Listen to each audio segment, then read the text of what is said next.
At 0400 hours on the 14th day of the red solstice, the silence over the ashlands wasn't just quiet. It was heavy. It was the kind of pressurized silence that usually follows a massacre.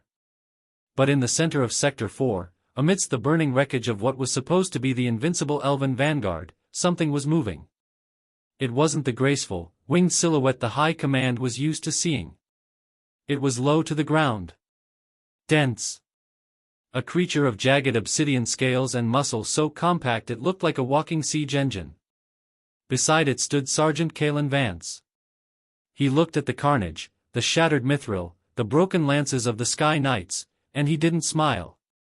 He just checked the action on his rifle. The arrogant lords of the Spire had called the beast a mistake. A genetic failure. A runt to be discarded in the refuse pit.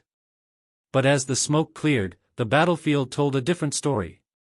The runt had spoken, and it had the final word. Welcome back to the archives. Today, we are digging into a file that the High Elven Council tried to burn. It's the story of the Battle of Ironhold, but to understand the end, we have to go back to the beginning. We have to look at the logistics of a war between a species that thought they were gods, and a species that knew how to bleed. For 3 centuries, the dynamic was simple. Elves ruled the skies with their golden drakes, majestic, aerodynamic predators designed for air superiority. Humans were the mudsloggers. The infantry. The fodder. We held the line while the real warriors fought above the clouds. But nature has a funny way of balancing the scales. Sometimes, evolution doesn't give you wings. Sometimes, it gives you density. It gives you armor plating thick enough to stop a ballista bolt and a temper short enough to use it. We are going to look at the bond between Sergeant Vance and the creature known as Brimstone. We're going to analyze the tactical evolution of a wingless dragon, and how a rejected biological weapon became the judge, jury, and executioner of the Elven champion. If this deep dive into the grit of the Dragon Wars gets your heart racing, do me a favor and hit that like button. It tells the algorithm that these stories, with all their mud and fury, matter. Now, let's get into the timeline. The date was 5 years prior to the incident at Ironhold. The location, the Spire of Ascendance. This was the culling. It was a ritual as old as the Elven Imperium itself. The Dragon Lords would descend from their floating citadels to select the next generation of mounts. The criteria were strict. They wanted wingspan. They wanted grace. They wanted creatures that could perform complex aerial maneuvers at 30,000 feet. Anything that didn't meet the aesthetic and tactical standards of the Highborn was culled. Enter Lord Valerius, the champion of the Sky Guard. A man who had never touched mud in his life. He selected a beast named Aurelius, a golden-scaled nightmare with a wingspan of 40 feet right out of the egg. It was perfect. It was the epitome of elven superiority. But in the corner of the breeding pit, there was something else. It was a hatchling, but it looked more like a boulder with teeth. It had 0 lift capacity. Its shoulders were too broad, its tail too thick, and where its wings should have been, there were just massive, armored humps of bone and callus. It was a mutation. A grounding. The handlers moved in with the disposal pikes. The order was given to terminate the defect. It was considered a mercy. A creature that couldn't fly in this world was considered dead already. That's when Sergeant Vance stepped out of the sensory detail. Vance was there as security, essentially a glorified janitor to clean up after the elves. He watched as the handlers cornered the beast. The creature wasn't cowering. It was digging in. It had backed itself into a corner, lowered its center of gravity, and was emitting a low-frequency growl that rattled the teeth of everyone in the room. Vance saw something the elves didn't. They saw a broken toy. Vance saw a tank with a heartbeat. He broke protocol. He stepped between the pikes and the beast. The elves laughed. Valerius, looking down from his new golden mount, sneered at the human. He called it fitting. Let the mud crawler have the dirt lizard, he said. They can rot in the earth together. It was the ultimate vote of no confidence. Valerius took his prize to the skies. Vance took his Runt to the motor pool. He named him Brimstone. And as the hours ticked by that first night, Vance realized he hadn't adopted a pet. He had secured a weapon system that the enemy had completely misunderstood. You have to understand the physiology here. We need to look at this from a bioengineering standpoint. A flying dragon is built for being light. Hollow bones, large surface area, high metabolism for short bursts of flame. They are fighter jets. Fast, deadly, but fragile if you can actually hit them. Brimstone was built like a heavy assault vehicle. Because he didn't need to generate lift, his body didn't waste energy on being light. Every calorie he consumed went into bone density and muscle mass. Vance started feeding him iron or mixed with the standard meat rations. Then, he moved him up to depleted uranium casings found on the battlefield. Brimstone didn't just eat, he processed. His scales hardened into a composite biological armor that was harder than the steel plating on the human tanks. They trained in the canyons of the Badlands, away from elven eyes. While the Sky Knights were practicing formation flying and synchronized flame bursts, Vance was teaching Brimstone trench warfare. He taught the beast how to hull down. How to use terrain masking. The lack of wings meant Brimstone developed forelimbs that were terrifyingly powerful. He could sprint at 40 miles per hour, not by gliding, but by tearing the earth apart and propelling himself forward with pure kinetic force. Vance modified a heavy machine gun harness, originally meant for a light vehicle, and rigged it to Brimstone's shoulders. The dragon didn't mind. In fact, the weight seemed to center him. By the third year of the war, the dynamic on the front lines was shifting. The elves were still winning the air war, but on the ground, patrols were disappearing. Elven ground troops would report a tremor in the earth, a sound like a grinding tectonic plate, and then, silence. The High Command dismissed it as human artillery. They couldn't conceive that a biological entity could generate that kind of ground pressure. Vance and Brimstone had become a ghost unit. They operated at night. They didn't fly over walls, they went through them. There's a report from a surviving elven scout dated October 12. He wrote, "It didn't look like a dragon. It looked like the mountain itself had decided to eat us. Our arrows shattered on its hide. Our lances snapped. It didn't breathe fire, it vomited molten slag." That was the key evolution. Without the need for lightweight gases to aid in flight, Brimstone's internal combustion chamber had changed. He wasn't spraying light, gaseous fire. He was expelling a heavy, sticky, napalm-like substance that clung to targets and burned at 3,000 degrees. It wasn't a toy anymore. It was about to become the judge, jury, and executioner of the Ashen Valley. Fast forward to the present timeline. The Battle of Ironhold. This was the last human stronghold protecting the industrial heartland. If Ironhold fell, the war was over. The elves knew it. Lord Valerius knew it. He brought the entire Sky Guard. 500 golden drakes, blotting out the sun. Leading them was Aurelius, now fully grown, a shimmering beacon of aerial death.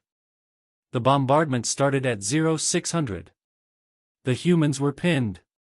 Anti-air batteries were taking a toll, but they couldn't track targets moving that fast. The morale was breaking.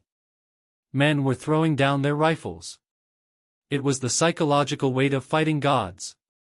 Vance was in the lower catacombs of the fortress. He wasn't manning the walls. He was waiting.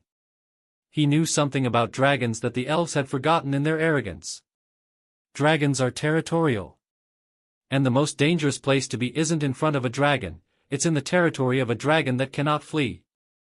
At noon, the main gate was breached. Not by a ram, but by Valerius himself. He landed Aurelius right in the central courtyard. It was a statement.